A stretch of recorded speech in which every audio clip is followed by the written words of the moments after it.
l'info écho avec Capital. On commence par la bonne nouvelle du jour.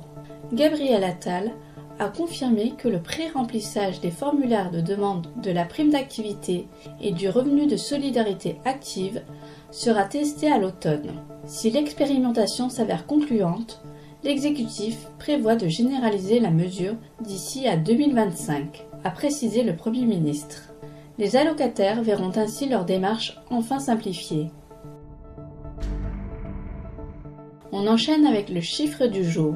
Environ 140 000 logements considérés comme passoires thermiques vont voir leur note de diagnostic de performance énergétique, DPE, augmenter automatiquement au 1er juillet. C'est la conséquence du changement du mode de calcul du DPE annoncé par le ministre de la Transition écologique, Christophe Béchu. Une bouffée d'oxygène pour les propriétaires qui vivaient sous la menace de l'interdiction prochaine de location de ces biens.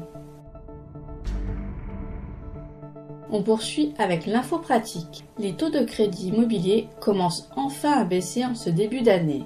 Résultat, les emprunteurs voient leur capacité d'emprunt augmenter en février. Les particuliers qui décrochent un crédit en ce moment gagnent ainsi plusieurs milliers d'euros par rapport à la fin de l'année 2023. Retrouvez en ligne nos simulations selon différents profils d'emprunteurs. Et pour terminer, le témoignage du jour.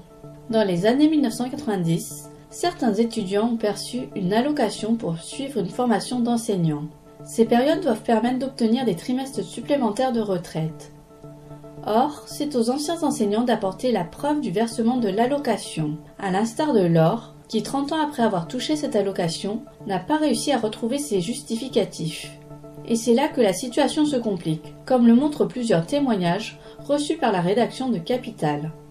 C'était l'info écho avec Capital.